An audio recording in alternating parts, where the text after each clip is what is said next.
প্রজাদের এমনিতেই সুখে রাখতে পারবো। আপনার কোনো অর্থের অভাব নেই তা আমিও জানি, কিন্তু আমি আপনাকে এমন একটা জিনিস দেব যা দিয়ে আপনি সবার কাছ থেকে সত্য বের করতে পারবেন।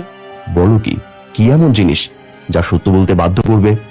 হ্যাঁ মহারাজ, আমি আপনাকে এমন একটা জিনিস দেব যার আলো সবার মধ্যে থাকা মিথ্যাকে বের করে আনবে। এই নিন মহারাজ, এই পাথর আপনার হাতে রাখার পর এই পাথরের আলো যার চোখে পড়বে সে সব সত্যি কথা বলে দেবে, আর নয়তো তার চোখ দিয়ে সব সত্য আলো হয়ে বের হয়ে যাবে।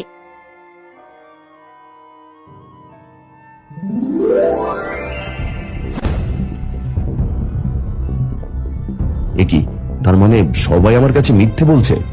হ্যাঁ মহারাজ, যাদের চোখে আলো জ্বলছে সবাই আপনার কাছে মিথ্যা বলেছে। এখন আপনি জিজ্ঞেস করলে সবাই সত্য বলে দেবে। তাহলে রাজকুমারী, প্রথমে তুমি বলো, আমাকে কি মিথ্যে বলেছ? হ্যাঁ, আমি মিথ্যে বলেছি। আমার ছোট বোন পাহাড় থেকে পড়ে মারা যায়নি।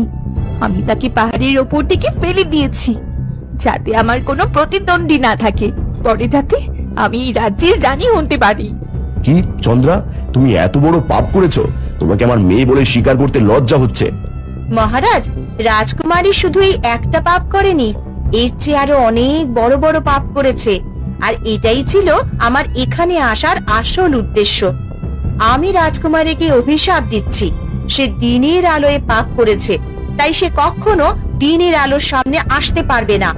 দিনের আলো তাকে পুড়িয়ে ছাই করে ফেলবে। তাকে বাঁচতে হলে দিনের আলো থেকে লুকিয়ে থাকতে হবে। এবার আমি যাই মহারাজ। রানী, এবার তুমি বলো, তুমি আমায় কি মিথ্যে বলেছো? আমার কাছ থেকে কি কি লুকিয়ে